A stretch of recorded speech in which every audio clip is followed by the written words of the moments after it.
Now, the fact that you all are here suggests I don't really need to tell you how genuinely great a baseball player George Shively of Bloomington, Indiana was. The greatest player ever to come out of this city, I say. The greatest that ever was. Wouldn't it have been great if George Shively could have heard those words said about him while he was still around to hear it? I commented in a Martin Luther King Day talk this year that when I watched the movie 42 on Jackie Robinson's breakthrough into Major League Baseball, I can't imagine how today's kids could conceive of a time like that we allowed to happen, that we allowed that kind of discrimination to happen so recently ago, when skin color closed whole worlds to some, including this man right here. When whites and blacks couldn't even play the game of baseball together. In this land of the free, where all men are created equal and endowed by their Creator with certain unalienable rights that include life and liberty and the pursuit of happiness, except until 1947, the game of baseball. I was young, but very much a part of that unseeing, unfeeling world that tolerated intolerance. Even today, I might have been one who rationalized that as bad and unforgivable as white treatment of dark-skinned fellow Americans was in those days, as inexcusable as racial barriers in baseball and even Big Ten basketball and public schools were, that those people on the slighted end of it grew up somehow expecting that, used to it as a way of life. And it didn't really hurt until I read something just recently.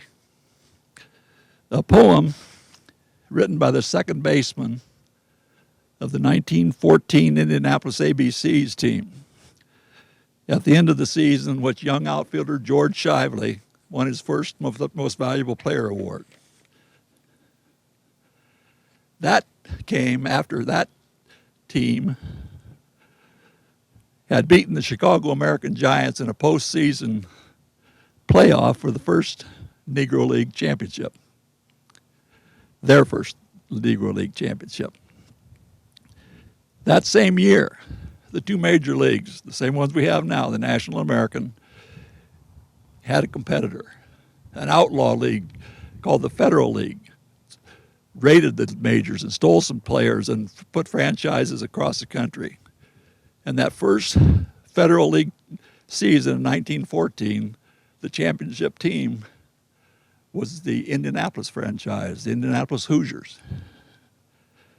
So Indianapolis had these two champions of two leagues, one all white, one all black. And the clamor arose for those two teams to play. Let's find out who is the champion of the city. That was in October. And the newspapers were pushing it. The public was pushing it.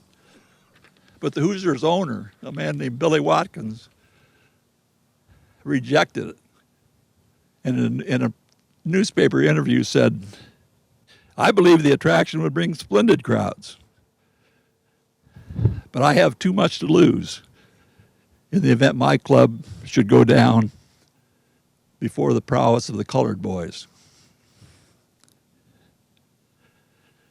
Until that moment, it's very clear in retrospect that the great African-American players who knew they could play that game as well as anybody in the all-white major leagues held out at least some hope that this baseball door would eventually open to them.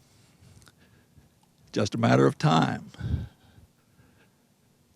To those people with those held-out hopes, Billy Watkins' words were a gate slamming shut forever. And to them it was forever, because nobody playing in 1914 was still active in 1947 when finally that gate came open. We think those players were inured to that treatment. They didn't hurt. Listen to this poem that ran in the Indianapolis Ledger just a few days after Billy Watkins' rebuff, written by ABC's second baseman Wallace Gordon, a teammate of George Shively, and entitled, "What Must We Do?" The star of hope but dimly shines. A well of gloomy clouds descend.